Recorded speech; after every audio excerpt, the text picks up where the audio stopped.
Aujourd'hui, nous plongerons dans le monde mystérieux de l'époque de la Renaissance pour percer à jour la légendaire scène de Léonard de Vinci. Une œuvre qui, au fil des siècles, reste une énigme inégalée. Mais que se passerait-il si derrière cette scène apparemment sereine se cachaient des codes capables de bouleverser toutes nos conceptions des mystères anciens? En un instant, les auréoles disparaissent du Christ et des apôtres malgré des siècles de symbolisme traditionnel. Pourquoi Léonard a-t-il consciemment supprimé cette radiance divine? Quel message caché a-t-il laissé dans le positionnement des mains et dans les notes musicales codées dans chaque geste? Et surtout, qu'est-ce que tout cela pourrait signifier pour notre compréhension du passé et du présent? Ce qui est en jeu, c'est la révélation de sens spirituels et historiques secrets capables de renverser notre vision du monde. Dans cette vidéo, nous réunirons tous les éléments épars pour démontrer que la scène n'est pas simplement une image religieuse, mais un code multicouche créé par un artiste génial. Êtes-vous prêts à entendre la voix cachée de l'époque? Alors commençons. À l'aube de la Renaissance, au moment où les ténèbres des superstitions médiévales commençaient à laisser filtrer les premiers rayons de la lumière, apparut sur la scène culturelle italienne un homme qui ne se contentait pas de créer de l'art. Il plongeait dans les mystères de l'âme humaine, explorait les symétries complexes de l'univers et cherchait des significations cachées dans chaque trait. Cet homme s'appelait Léonard de Vinci. Son génie s'exprime pleinement dans une toile aujourd'hui connue sous le nom de la Scène. Cette œuvre, entourée de millions de questions d'énigmes, de spéculations et de théories, n'est pas seulement la représentation d'une scène sacrée. Pour de nombreux chercheurs, elle est un code dissimulé derrière l'illusion de la réalité, un message transmis au monde à travers les siècles. Dès le 15e siècle, lorsque l'artiste acheva son travail, la peinture devint immédiatement le centre de débats, de discussions et de légendes mystiques. L'interprétation communément acceptée affirme que la toile représente le dernier repas de Jésus-Christ avec ses 12 apôtres lors du repas pascal dans le Milan de 1395. Cette scène était censée non seulement rappeler le moment du plus grand sacrement, mais aussi servir d'accusation de la foi. Au centre, le Christ tendant le pain, autour de lui ses disciples les plus proches. Dans cette composition, tout est imprégné du symbolisme religieux du passé. Cette version semble si évidente que quiconque voit l'image pour la première fois reconnaît facilement les figures, leurs gestes et leurs expressions faciales, comme le récit de la trahison de la foi, du reniement du destin et de la mission divine.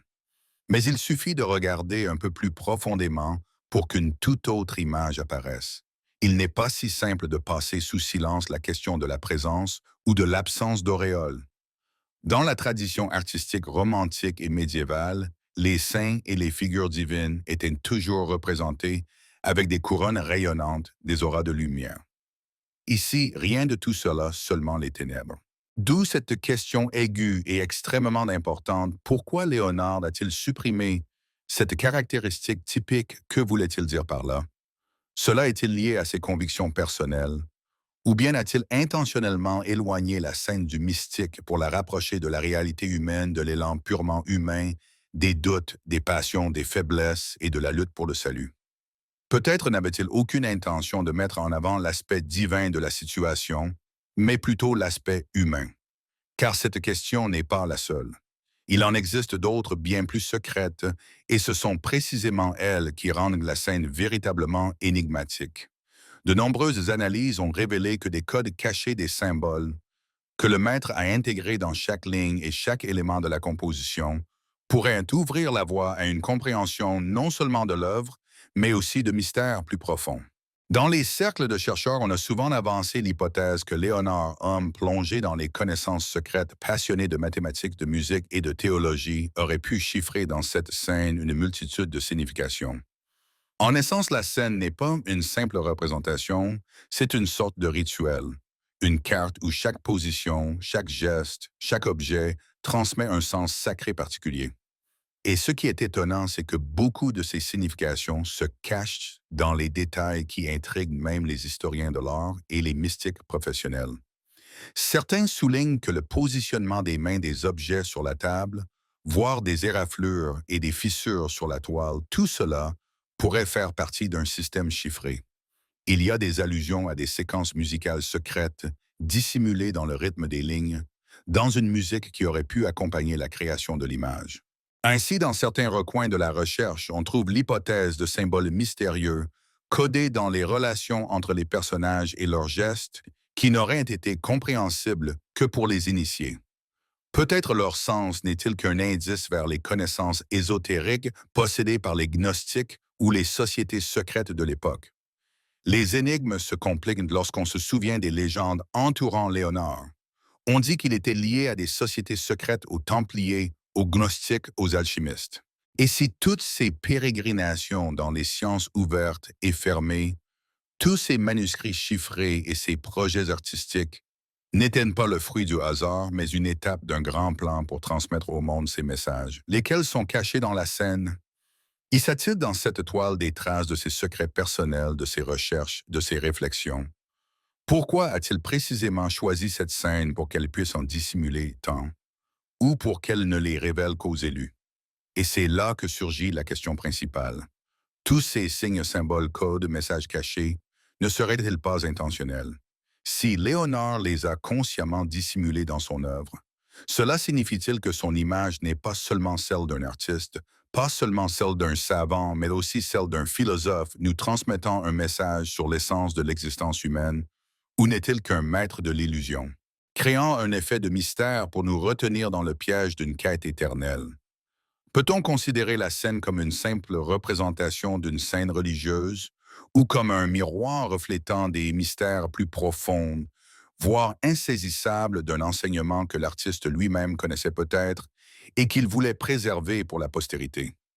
Pendant que certains l'acceptent, d'autres affirment que dans cette toile se trouve la clé pour déchiffrer non seulement les mystères spirituels, mais aussi la nature humaine elle-même.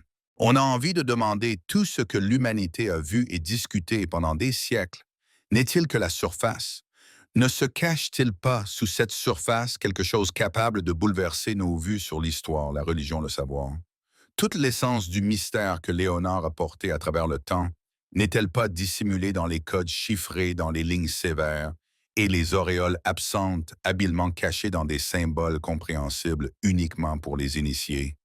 Et peut-être est-ce précisément dans cela que réside sa grandeur, dans l'habileté à dissimuler la vérité, de manière à ce que nous puissions un jour la trouver, à faire de la recherche notre chemin éternel. Car dans la question se cache une partie de la vie elle-même, non seulement comme histoire, mais comme un voyage infini vers soi, vers la vérité, vers les profondeurs de l'humain et du divin en chacun de nous qui ose chercher. La grandeur de Léonard de Vinci ne réside pas seulement dans son maîtrise incontestable et sa capacité unique à unir science et art, technologie et philosophie, mais aussi dans sa détermination inébranlable à dépasser les cadres habituels, à créer quelque chose d'extraordinaire qui laisserait une trace non seulement dans l'histoire de la peinture, mais aussi dans les codes secrets dissimulés derrière chaque trait, chaque ligne.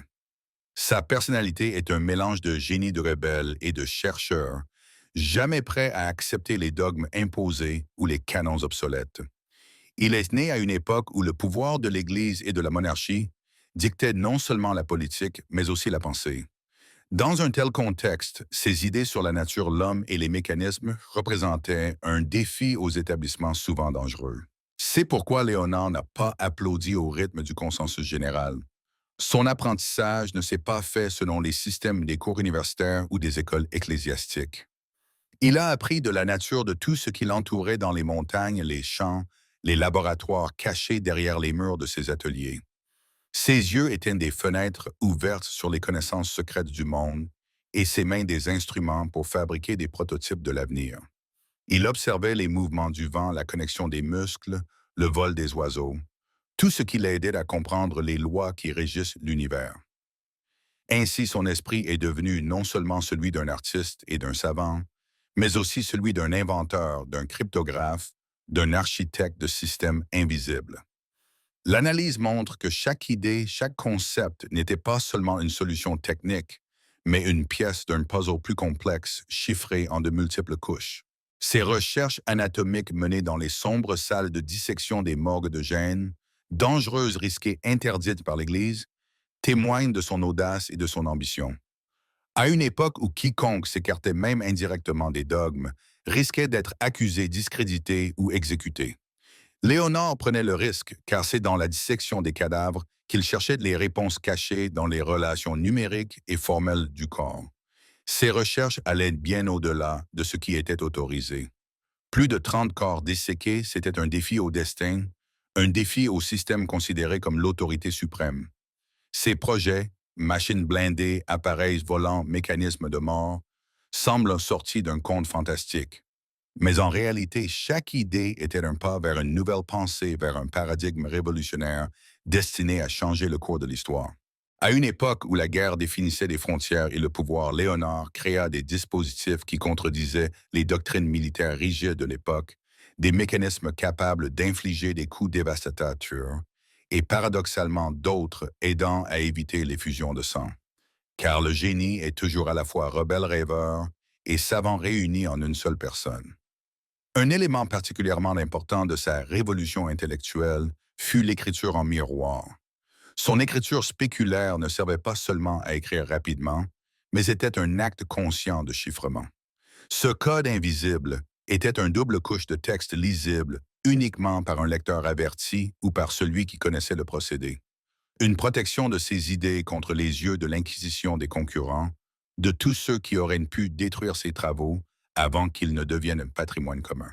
Son message caché, c'est la preuve d'une résistance consciente, d'une lutte silencieuse pour la liberté de penser, pour le droit de penser autrement et de partager le savoir.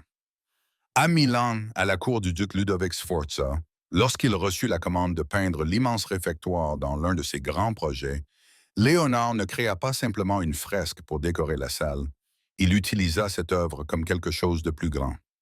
Dans ces toiles, de nombreux éléments cachés sont souvent visibles dans les détails énigmes exprimés par les contrastes symboles réunis en systèmes complexes.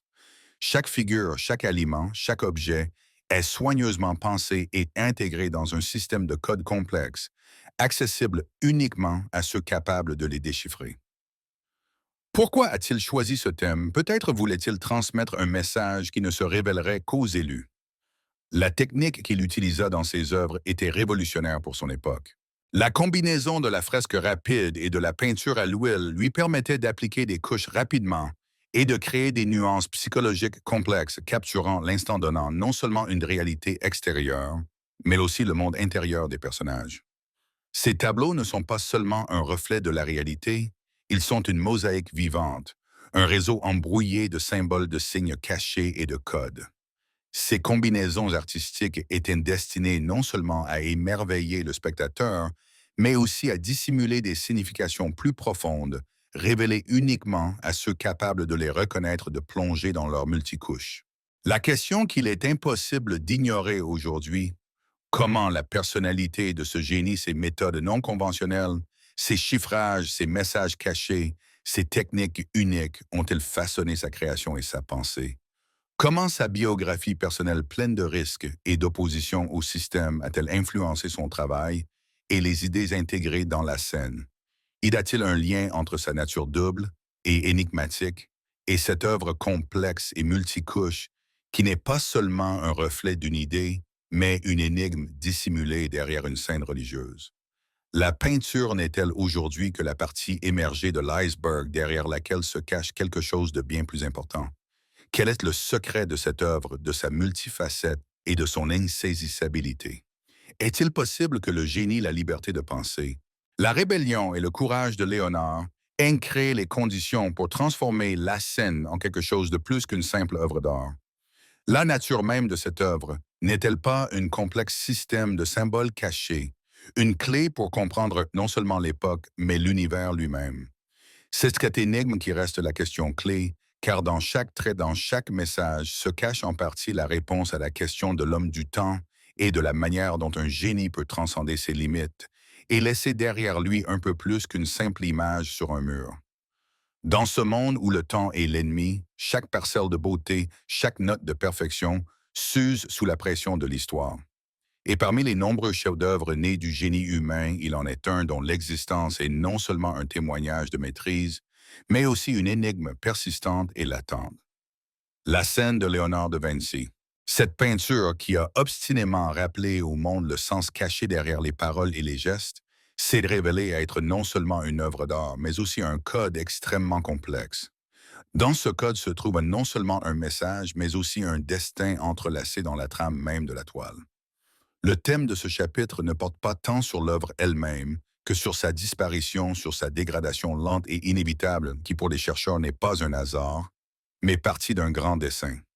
Aujourd'hui, nous plongerons dans les profondeurs de cette énigme, dans sa base technologique et méthodologique, pour comprendre pourquoi l'artiste a choisi cette voie, ce qui se cache derrière, et ce que signifient ces destructions, ces fissures, ces traits qui s'effacent. Lorsque Léonard prit ses outils en main pour immortaliser le moment qui allait changer l'histoire, il rejeta tous les standards de son temps. À une époque où la plupart des artistes préféraient les pigments rapides et vifs de la fresque, il choisit une autre voie. Il renonça à la technique traditionnelle de la fresque qui exigeait d'appliquer les couleurs sur un enduit humide. Cette technique était rapide mais rigide, inadaptée aux corrections et modifications. À la place, il expérimenta la tempéra à l'œuf et à l'huile, un mélange de jaune d'œuf et de pigments qui séchait lentement, permettant à l'artiste de revenir des centaines de fois sur son travail, d'ajouter, de modifier, de perfectionner. Ce choix technologique n'était pas fortuit. Il ouvrait la porte à une création plus profonde et nuancée de l'image offrant la possibilité de capturer non seulement le visible, mais aussi l'état psychologique, les émotions les plus subtiles, la chaleur et le frisson de l'instant. L'attention de Léonard pour le monde intérieur des personnages était aussi grande que son aspiration à la précision. Il ne se contentait pas de peindre les apôtres, il cherchait à montrer la tempête intérieure, les sentiments qui les saisirent instantanément après les paroles du Sauveur. Il savait que c'est précisément dans ces secondes que naît le véritable moment de transformation spirituelle. Et c'est dans cet instant, à ce point d'intersection des lignes physiques et des ombres, que se cachent les mystères de l'âme humaine.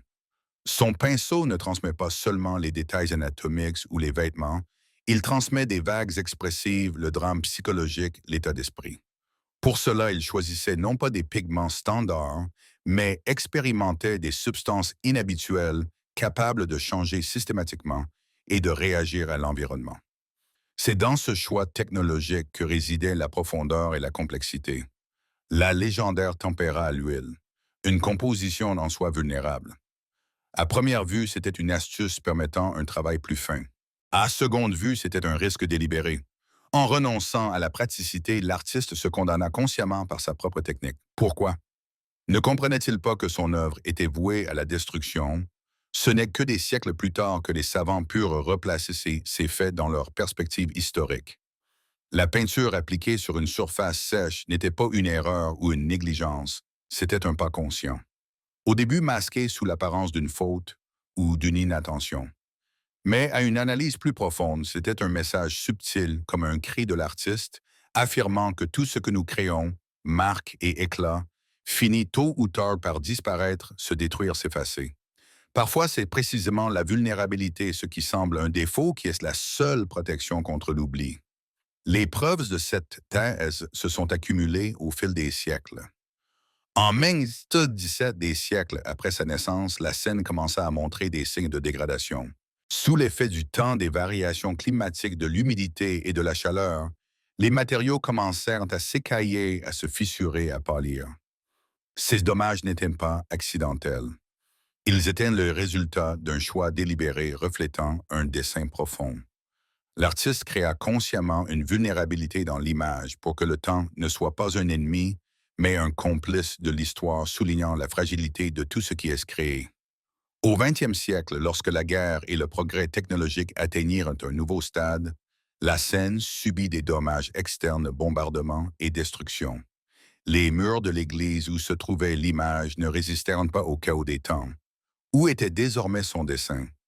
Était-ce que la peinture survive jusqu'à nos jours? Selon les analyses et les matériaux uniques utilisés par Léonard, mélange de pigments naturels de jaune d'œuf et de produits chimiques spéciaux, rendirent l'image à la fois élégante et extrêmement vulnérable. Ce choix était intentionnel paradoxalement.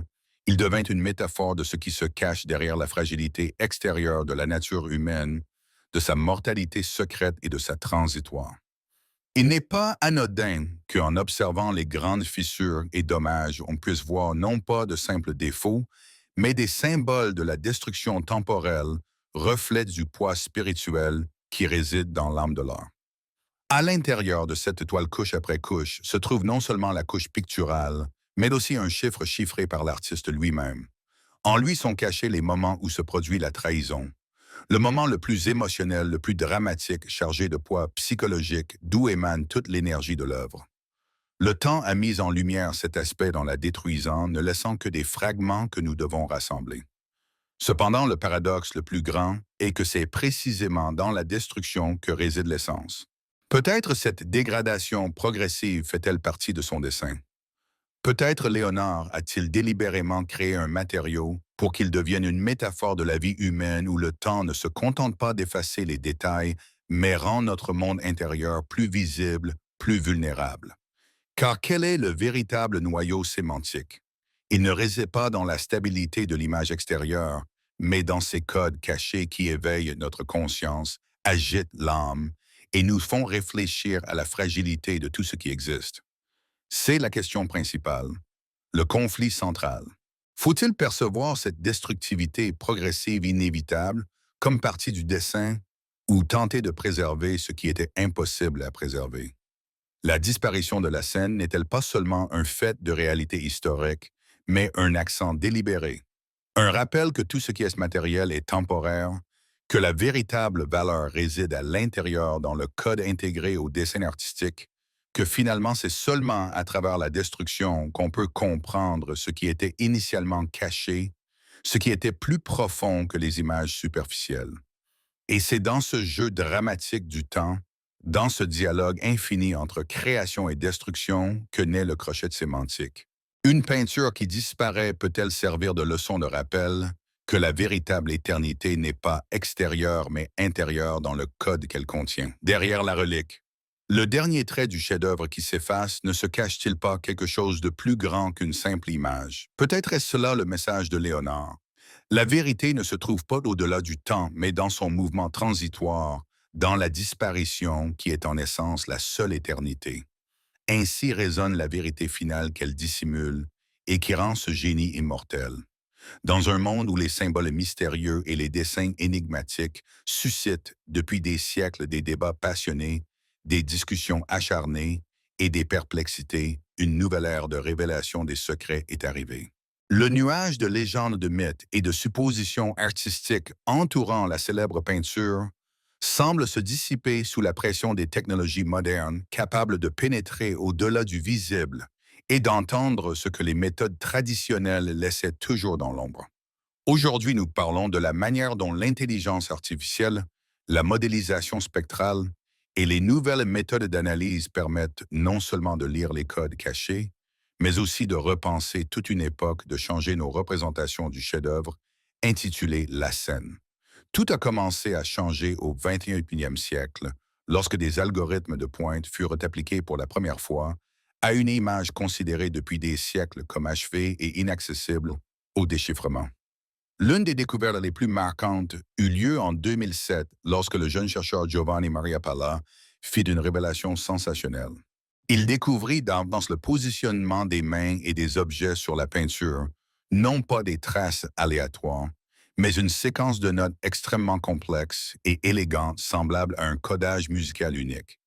Imaginez dans les lignes les plus fines et les ombres les plus subtiles se cache un chiffre musical, un code qui, recréé par ordinateur, reproduisait une musique de l'époque de la Renaissance.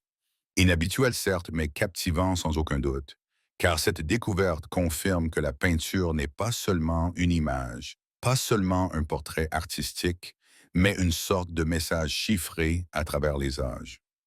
Ensuite vint le plus intrigant. La lecture inversée de la mélodie révélée donna naissance non pas à un simple fragment sonore, mais à un véritable requiem. Une composition funèbre exprimant un sentiment passionné et profond de trahison. Dans ces notes, on entend quelque chose de plus qu'un simple fragment musical. C'est la voix de la douleur résonnant à travers les siècles, une voix emplie des souffrances de ceux qui peut-être furent trahis dans ce monde secret, dans ce message visuel. Et si cette musique était précisément la clé du déchiffrement, et si derrière les lignes et les couleurs ne se cachaient pas seulement des symboles bibliques, mais de véritables messages sur la trahison, le double jeu, les alliances secrètes, tourmentées par les ambitions et la faiblesse humaine. Mais tout ne se limite pas au seul code musical vivant. Au 21e siècle apparut une nouvelle arme, l'intelligence artificielle, qui change radicalement les règles du jeu. De nombreux algorithmes complexes basés sur l'apprentissage et les réseaux de neurones furent appliqués à l'analyse de la structure de la peinture. Ils révélaient des régularités inaccessibles à l'œil humain, des groupements des séquences répétées dans différentes parties de la toile, semblables au nombre de Fibonacci, des symétries cachées et des proportions. La découverte de ces régularités mathématiques sert de preuve l'artiste mystique génie de la Renaissance utilisait des systèmes plus complexes pour coder ses messages. Les algorithmes montraient comment certaines parties de la toile étaient liées entre elles, selon une logique précise créant un motif invisible même à l'œil nu. Une telle structure unique n'est pas simplement un procédé artistique, mais un signe évident d'un dessin d'une extrême sophistication. Ils étaient conçus pour devenir des clés vers des significations encore plus profondes et cachées. La science moderne utilisa l'analyse spectrale, méthode longtemps employée en astronomie, géologie et médecine, pour pénétrer dans les profondeurs de l'image. Elle permet de découvrir des fragments manquants, des détails déformés, la stratification de la composition. En quoi cela consiste-t-il? À ce que couche après couche apparaissaient non seulement de nouveaux éléments, mais aussi des irrégularités, des retards, des distorsions, des signatures et des symboles qui, invisibles à la vue ordinaire, passaient désormais au premier plan. Il démontre que la peinture n'est pas une image homogène, mais une multicouche complexe de signification, chaque couche dissimulant son propre message, et certains d'entre eux semblent intentionnellement déformés pour cacher le véritable sens ou égarer l'observateur. Lors du reflet en miroir, une métamorphose surprenante se produisait. Des figures apparemment simples se transformaient soudain. Dans les reflets, il était impossible de ne pas remarquer des figures devenant des démons, des entités ombreuses, ou des silhouettes infiniment sombres comme sorties des profondeurs du subconscient. Elles symbolisaient les conflits intérieurs, les passions refoulées et les contradictions intégrées à la composition même. Ces ombres ne sont pas simplement des symboles, elles sont la matérialisation de processus invisibles, de conception du bien et du mal, d'autres mondes de lutte pour le pouvoir et de trahison que l'artiste semblait vouloir immortaliser, laissant place à l'interprétation. À première vue, il ne s'agissait que de distorsions, mais à une analyse plus profonde, elles acquièrent un sens profond indiquant que la peinture n'est pas une image statique, mais un espace dynamique saturé de conflits inexprimés, de guerriers invisibles dans des mondes invisibles. Au centre de la composition émergea une silhouette menaçante et en même temps attirante. L'étude des proportions et des positions relatives des éléments révéla une figure rappelant le diable. Une figure symbolisant la dualité intérieure, la lutte du bien et du mal, la tentation et la rédemption. Cette image nous rappelle que la peinture n'est pas seulement un sujet religieux ou historique. C'est une matrice posée à travers les siècles dans laquelle se cachent des questions sur la nature humaine, sur les contradictions dans lesquelles nous nous trouvons tous. Tous les détails et proportions parlent d'une intention de créer non pas simplement une image, mais un système de code complexe, où chaque nombre, chaque forme fait partie d'un message global d'un sens chiffré dans des séquences numériques et des symboles. Tout ce réseau complexe de codes cachés et de régularités mathématiques soulève la question la plus importante. Toutes ces indications créées grâce à l'intelligence artificielle ne sont-elles que des interprétations du passé, un outil pour comprendre l'époque et son auteur légendaire? Où sommes-nous au seuil d'une révolution capable de révéler le véritable sens du chef-d'œuvre? Il n'y a pas de réponse univoque à cette question. Mais une chose est claire, les technologies modernes nous permettent de regarder l'œuvre légendaire différemment. Elles ne se contentent pas de divulguer ces secrets qu'elles créent une nouvelle perception. Combien de couches, combien de codes inexprimés et combien de temps il nous reste encore à comprendre. Et si le dessin initial de Léonard était resté inaccessible à nos siècles et à nos compréhensions, peut-être le grand maître a-t-il laissé hors champ non seulement des mots et des dessins, mais un projet invisible, une matrice numérique complexe destinée aux éclairés, à ceux qui pourraient la déchiffrer grâce aux technologies du futur. Et aujourd'hui, grâce à ces nouveaux outils, nous avons l'opportunité unique de regarder derrière le voile et de comprendre que le véritable art n'est pas seulement ce qui est visible à l'œil. C'est ce qui est caché, ce qui est chiffré et qui attend son déchiffreur.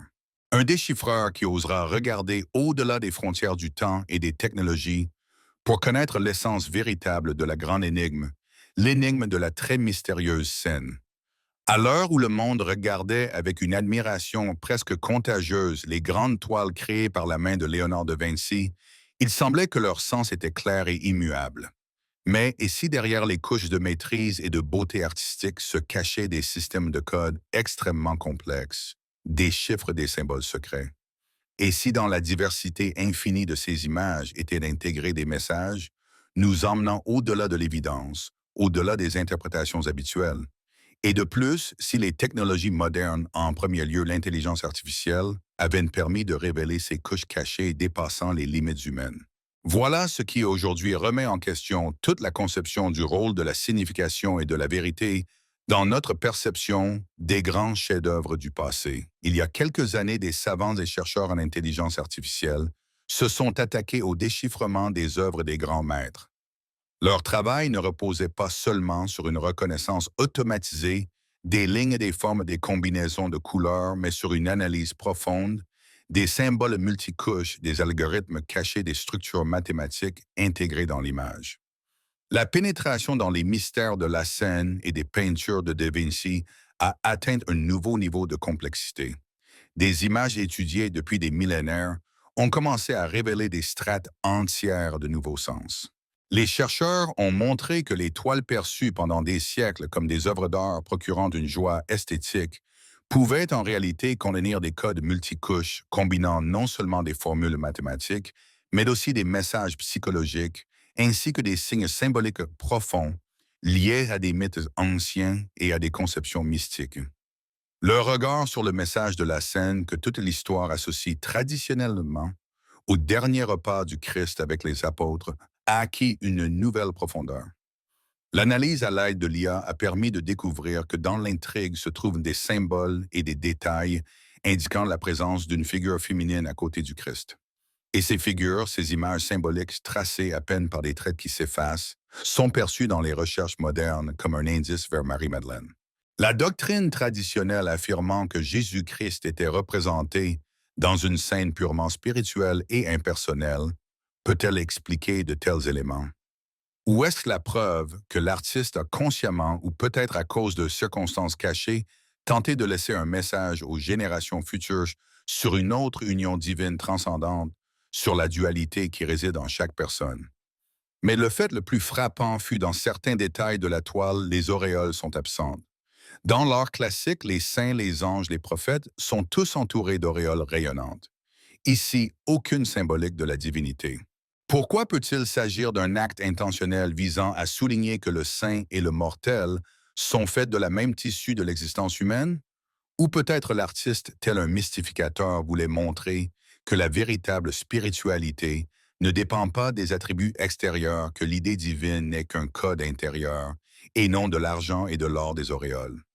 L'analyse des images en miroir, des superpositions et des détails figuratifs cachés a montré qu'il y a dans l'étoile quelque chose de plus grand.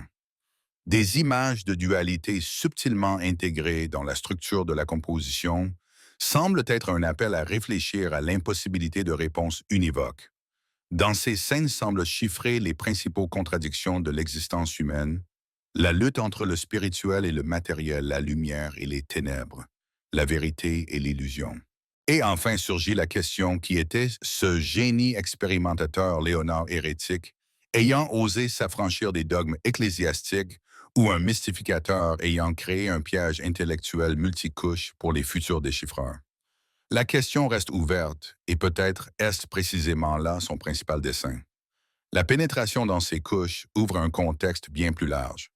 Les interprétations modernes soulèvent des questions fondamentales. La mosaïque des œuvres anciennes ne concerne pas seulement la valeur artistique. Ce sont des chiffres par lesquels étaient transmises des idées, des sens, parfois des prophéties, ou des messages conspirationnistes. Les artistes historiques, ceux de la Renaissance, étaient souvent non seulement des maîtres, mais aussi des porteurs de connaissances sacrées, des porteurs de codes compréhensibles uniquement par les élus.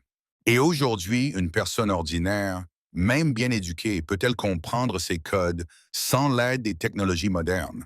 Les savants les scrutent-ils ou au contraire l'intelligence artificielle moderne? Est-elle le seul instrument capable de discerner ce qui était caché pendant des siècles? Et si oui, notre perception de l'histoire change-t-elle? Tout ce que nous savons du passé n'est-il qu'une réponse aux énigmes laissées par les créateurs de ces toiles? La question se pose brutalement, qui et comment peut interpréter la vérité? Pendant de nombreux siècles, l'institution religieuse a lutté pour la vérité, accumulant des connaissances et des dogmes inestimables. Mais maintenant, avec le développement de nouvelles technologies, nous nous trouvons à l'aube d'une nouvelle époque, celle du déchiffrement. Ici, ce n'est plus seulement la religion, ni seulement l'art, mais la science et la philosophie qui s'unissent dans la tentative de comprendre ce qui est réellement caché derrière les couches de peinture et de lignes. Qui, parmi les savants modernes, est capable de s'armer des connaissances des siècles passés et des plus récentes, et qui pourra en essence regarder à l'intérieur du chef-d'œuvre et dire ce n'est pas seulement une peinture, c'est un cosmos de sens. Et peut-être précisément l'intelligence artificielle est-elle cette force qui élargira les frontières de la compréhension et ouvrira une nouvelle page de l'histoire. Et dans cette lutte pour la compréhension réside la clé de la question qui tourmente déjà plusieurs générations. Si les œuvres classiques conservent des mystères multicouches qui est capable d'interpréter leur véritable signification, ceux qui maîtrisent les méthodes d'analyse scientifique ou ceux qui, grâce aux technologies modernes, ont su unir la sagesse ancienne à l'algorithme habile. Qui, le savant ou l'intelligence artificielle, deviendra le véritable interprète de ce trésor de sens? Ne surgit-il pas la crainte que sans une compréhension adéquate ces codes puissent être mal interprétés et qu'alors, au lieu d'illumination, vienne l'illusion? Peut-être précisément maintenant, à l'ère du progrès technologique rapide, nous nous trouvons au seuil d'une nouvelle époque. Les yeux grands ouverts et les mains libres, nous nous reposons sur les possibilités de l'intelligence artificielle. Et elle, comme une clé vers la trésorerie du passé, nous montre que la vérité naît dans le dialogue entre l'homme et la machine. Et si c'est le cas, ne s'impose-t-il pas la conclusion que la révélation des secrets des ancêtres n'est que la partie émergée de l'iceberg, que derrière eux se cachent des horizons encore plus profonds, encore plus énigmatiques, et que peut-être précisément maintenant, quand toute interprétation est possible, arrive le moment où l'histoire cesse d'être un simple reflet statique du passé et se transforme en un champ dynamique, un espace où continue le jeu incessant des sens renfermant des mystères révélés précisément par les technologies modernes. Ainsi naîtra la légende que nos ancêtres, en créant leurs chefs-d'œuvre, ont laissé non seulement la beauté, mais aussi des secrets attendant précisément celui qui pourra les comprendre. Et qui est-ce, le savant, le chercheur ou l'intelligence artificielle? La question reste aujourd'hui sans réponse. Mais une chose est claire, l'histoire que nous connaissions n'est que la partie visible de l'iceberg. La partie immergée, cachée dans les profondeurs d'innombrables couches de sens attend son heure. Et peut-être très bientôt, nous réaliserons que toute notre histoire n'est qu'une partie d'un récit bien plus grand qui ne fait que commencer, qui ne fait que commencer, qui ne fait que commencer, qui ne fait que commencer, qui ne fait que commencer.